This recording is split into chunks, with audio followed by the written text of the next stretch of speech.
What's going on, everybody? It's your boy Bombza, and I'm back making a tier list. I gotta keep it up with the theme of the past week, and it's been Padres related. And I love baseball. Baseball's returned, so I'm gonna actually make a tier list of my team, the San Diego Padres.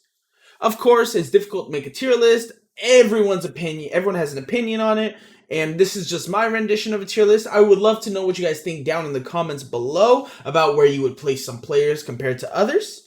But you know what? Let's hop right into it. And we got to start off with my boy Jake Cronenworth going in his own tier because he is Cronenworth and he's the Cronin GOAT. Honestly, I'm being honest right now. I honestly think Cronenworth is one of the top second basemen in the MLB just because of his batting average, plate discipline, and he has a great glove. I think he's highly underrated, and him and Tatis being the center of our infield for a long time would be something I would love to see.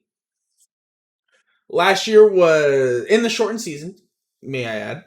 He was one of the favorites for the MVP award, rookie award, and if he didn't have that slow September, he probably would have gotten it. It is what it is. I think Cronenworth is going to take the next step. I think he's going to bat over 300 because all he does is make contact because he's the Cronin GOAT.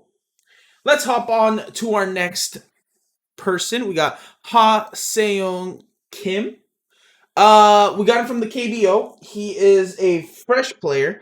He just new to the Padres. I can't really rank him properly because he hasn't had very many major league at-bats. In the KBO, he was an excellent baseball player. I'm just going to put him at average because he is pretty good defensively. He just has not been hitting very well for the Padres. And we're only, like 5 games in? So, of course, this could definitely change. That is no question about it.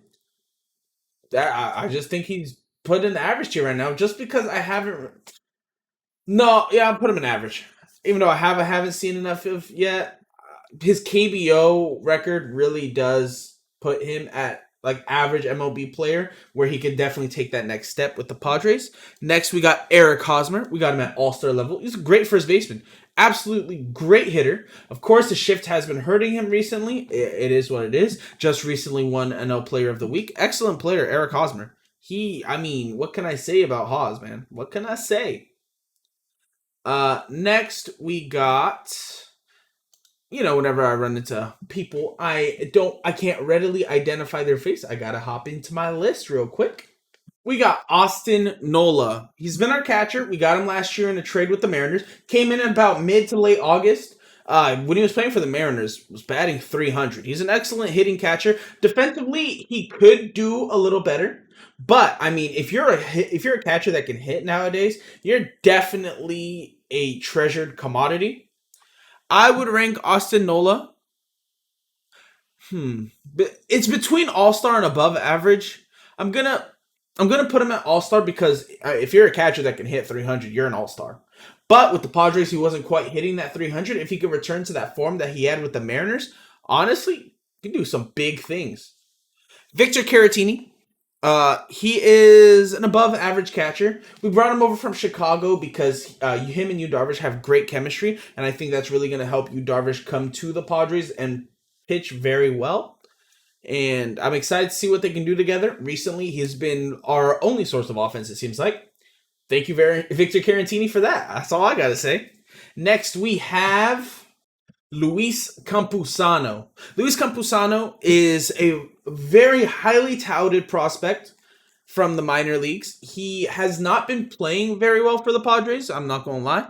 I'm going to put him at below average currently just because this isn't anything against his potential. He has sky-high potential, and he can be an absolute phenomenal catcher in the MLB. Just right now, he's not quite performing to those standards that it seems like the organization wants of him. And of course, that can change. Literally, give it 3 days, and where he hits 2 for 4 each day, and you're saying he's a stud. That's the nature of it, especially with someone who doesn't have very much time in the majors. With time, I think he's going to be a great player. It's just going to take a little more development for him. Currently, he just hasn't quite hit that mark. Next, we have Taylor Williams. We got him from a trade with the Mariners as well when we got Austin Nola. To be honest, I haven't... So Taylor Williams is a reliever, so you don't typically see relievers very often as is. and I just haven't seen him very much. I can't properly rate him for it to be fair. Granted, Luis Campusano, I guess, falls into that as well. I'm gonna put him in the haven't seen enough of, just because I haven't. Next, we got the boy Ryan Weathers. This he's very good. He is very good. I'm not going to put him in above average quite yet, just because he again doesn't have enough time in the majors. But he is very good, a very talented pitcher, and I'm very excited to see his future, especially as a reliever. He has a lot of potential, and it's just great to see. Matt Strom. Okay, so me and the pitchers with ST in their name, right? I'm talking Strom and Stammen. Bruh, like they give me so much stress whenever they come into the game. It just seems like they give up a ball. I'm putting Stammen as well. What the heck? It just seems like whenever they come in the ball game, we give up runs, and I don't know what it is. I really don't. I really don't. It's just painful. It's painful to watch, man. It is painful to watch. Next, we got Tommy Pham. Okay. So Tommy Pham definitely has not performed up to the trade. Granted, my theory is that AJ Preller was playing 3D chess and knew Jake Cronenworth would be a phenomenal player and traded Hunter Renfroe for Jake Cronenworth, not Tommy Pham. It's very hard for me to call a major league player trash. Like I don't. I'm not going to call him trash. He's below average. He's not playing very well. He's batting 200. We brought him over, expecting him to bat 300. In the past, he's a great hitter, 300. Maybe he's just not been healthy, because even currently in the new season, he's not playing very well either. I'm going to put him at below average, but we need to see something out of Tommy Pham. Come on now. Ooh, Blake Snell, all-star. Blake Snell is a phenomenal left-handed pitcher. There isn't... I mean, the three-headed monster that is the Padres rotation with you, Dinelson, and Blake Snell is absolutely deadly. There aren't many teams in Major League Baseball that can compete with that. And Blake Snell is definitely an all-star level pitcher. He's not superstar, because there are a superstar. I'm thinking you're top five for pitchers. I would say top five in your position. Yeah, I'd say top five for skill positions like shortstop, third base, first base, second base, things like that. I'm thinking pitchers top 10, position skill players top 5. I think is what you rate a superstar off of.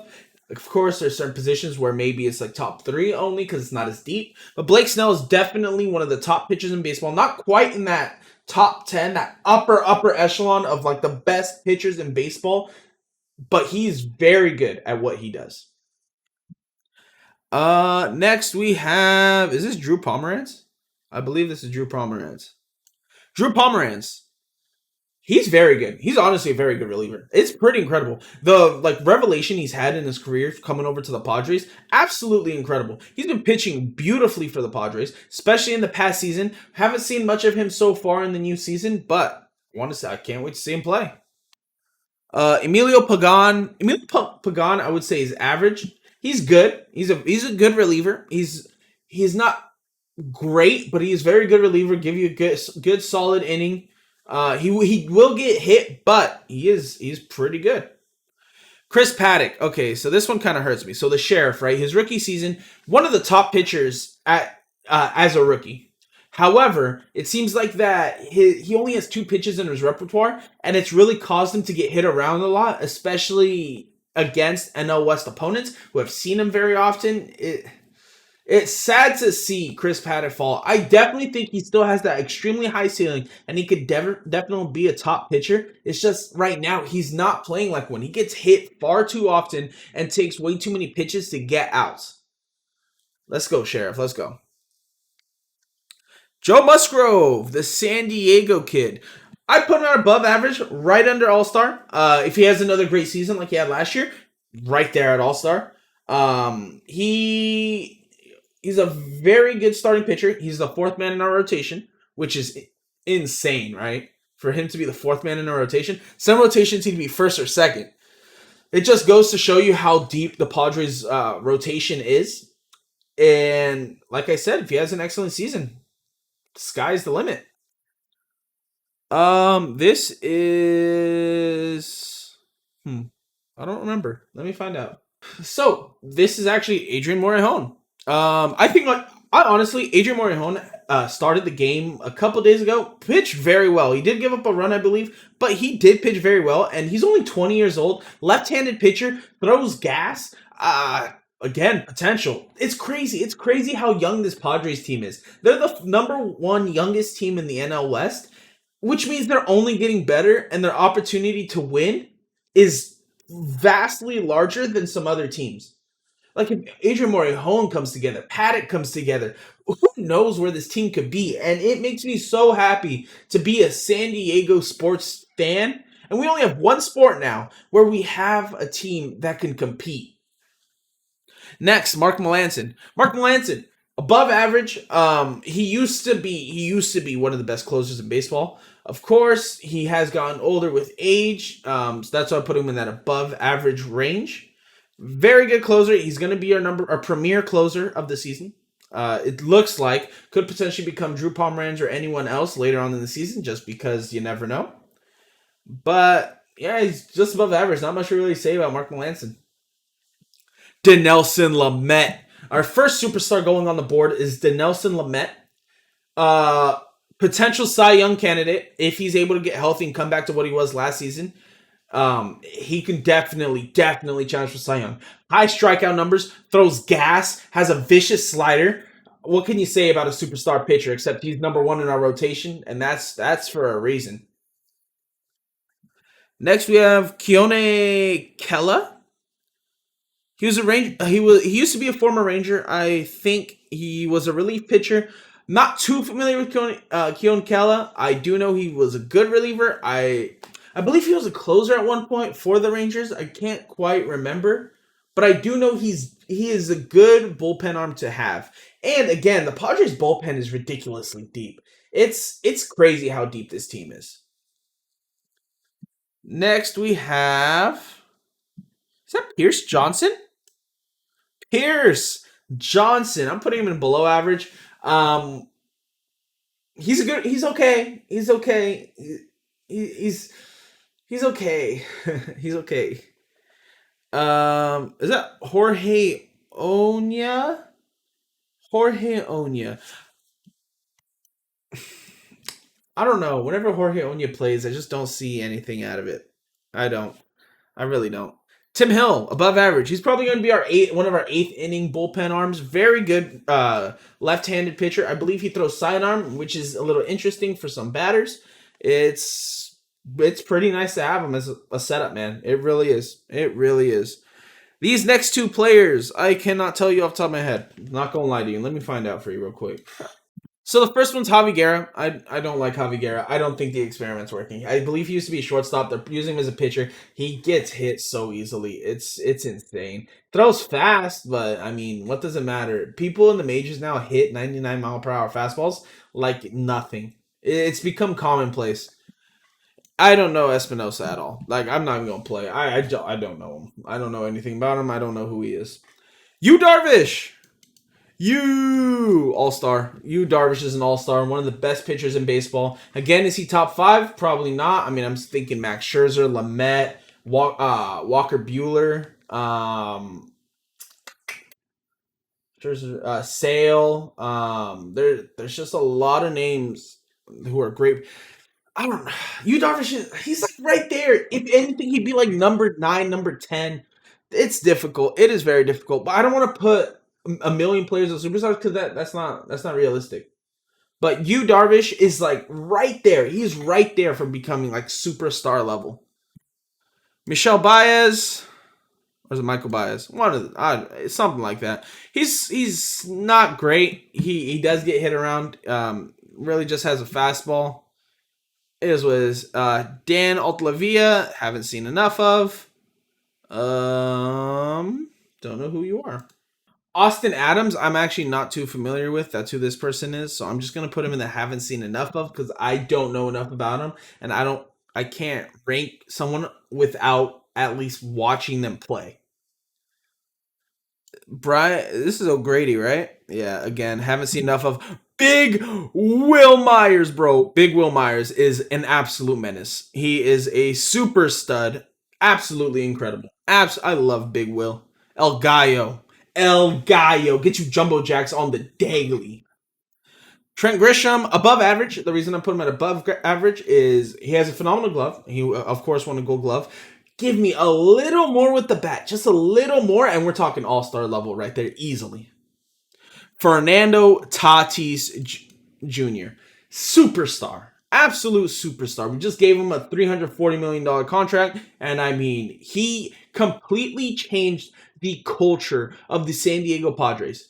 That's all you got to say. Fernando Tatis Jr. You don't know who Fernando Tatis Jr. is? Have you been watching? Do you even pay attention to baseball? I don't know what you're doing on this video if you don't know who Fernando Tatis Jr. is.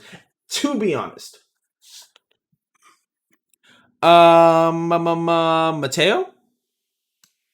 Below average. He's okay. He's not a great bat. No, he's not. No. Manny Machado, superstar. Manny Machado. One of the best gloves in the world, to be honest. He is an incredible third baseman. The only glove who I think is a better at third base is Nolan Arenado, but Manny Machado is a much better hitter than Nolan Arenado, so it balances out. He's 1 or 2 at third base. 1 or 2, and I'm honestly taking Manny Machado as number 1 third baseman right now in baseball. I don't think there's any question about it. Has the bat, has the glove. There is no deficiency in his game. Jurickson Profar. I like Jurickson Profar. I really do. Let me talk about Jurickson Profar for a bit. So he used to play for the Oakland Athletics. He wasn't a super great player with them. He was honestly below average player with the A's. I believe he batted like 220. But now when he came over to the Padres, him being a switch hitter has added such versatility to our lineup. And on top of that, his ability to hit and adapt to new positions. He was playing second for a little bit, outfield. He was able to move around, and that has given us so much room to work whenever an injury occurs. So Jurickson Profar deserves a lot of credit for like how well the Padres play because of his mentality to the game, being willing to move positions, and being a switch hitter.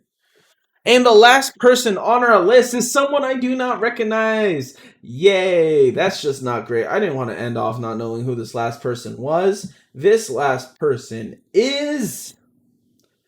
Cannot find them. Who are you?